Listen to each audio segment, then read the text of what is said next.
We have a case interview which takes up roughly about 25 to 30 minutes of every interview that we do.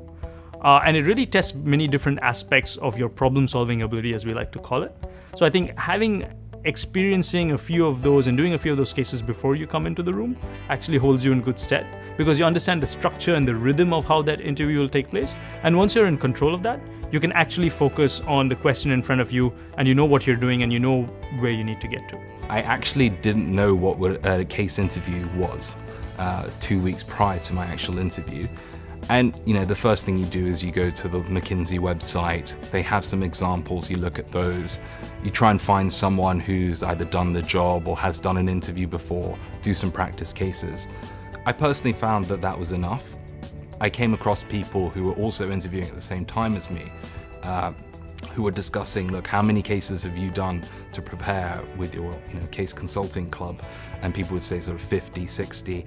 It, to me, just sounded a little bit too much. I think that the interviewer is really looking for your intrinsics in terms of problem solving. Don't try to learn frameworks by heart. The case studies, they are so unique that there will, I promise you, never be the exact right framework for it. It's more about being open and find your own approach to solve the project. You really are solving problems that the consultant that is interviewing you has experienced through his or her own work with a client. So it's a real problem that has been solved. And so that makes it much more relatable when you're able to discuss a real life situation, even though it's confidential and no names are mentioned. It becomes more relatable than trying to fit golf balls onto an airplane. Advice that I got when I was preparing for my interviews was to just come up with a list of all the possible business terms and concepts that could come up in a case interview. And then when I was actually doing the case in the interview, I could just pick from my big list and come up with my own framework. McKinsey is not looking for the perfect answer in the case interview. Obviously, it would take much more time and maybe even a whole McKinsey team to give the perfect answer to one of these case questions. But in the interview, we're looking for how you approach the situation and how you structure and communicate it. I think one more tip that I would give candidates is listen. Listen to your interviewer, because he will give you tips or leads to go into the right direction during your case. It's funny, I think that sometimes when you're giving people cases, they think we're trying to trick them. And we're trying to give some case that has some weird twist. There's never a twist. It's never something that strange. We're really doing our best to be as straightforward as we can, again, to just see what's going on in your mind and understand how you think and understand how you solve problems.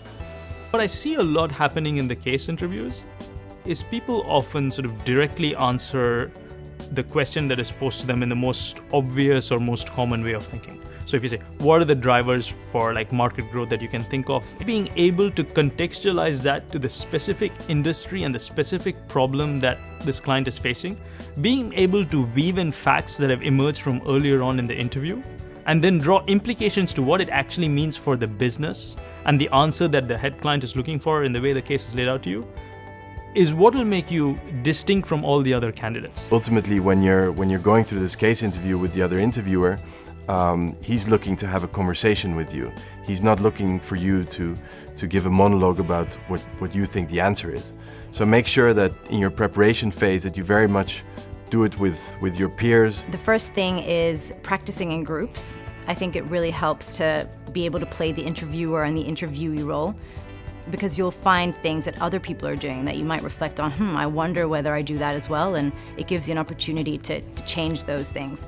As well as interviewing with some of your friends, it's a bit more disarming, you can make more mistakes, and they can tell you more honest feedback about the way that you are answering the question. So that's definitely a great way of preparing. There's a couple of tips and tricks for the case interview. So one would be to listen very carefully. Another one would be to take notes while the consultant is speaking. What is also very helpful is to structure your thoughts prior to answering the question. So take some time and write down the structure of your answer on a sheet of paper, and then try to guide the consultant through your answer. Dealing with numbers is a crucial component of our daily life, because most problems can be quantified. So during the interview, you will have to show that you are familiar with dealing with numbers. I think people freak out a lot about how much math we're going to ask you. It's more about, can you do some basic analysis? One thing to do to prepare for the quantitative part is practicing with someone next to you. Like doing the calculations yourself is one thing, but then someone watching you is a whole different story. And so what I always suggest to people is take your time, very clearly write out for the interviewer all of your calculations. You know you can do it. Take a deep breath and work through it. If you find yourself in a tough situation, just round things to a point that makes you comfortable and wait for the interviewer to tell you that, no, I want the exact answer. If not, just round and go on. It's important to just pause and digest what you've just heard. I think if you didn't catch anything or you need to clarify, ask those questions. The interviewer is there to help you. The answers will start to naturally come, but just you see so many candidates who will just go straight into answering the problem. Just, there's no rush. That first minute or two can really be your saving grace. And, for one, it will let you just get over the nerves of just being in the case interview to start with.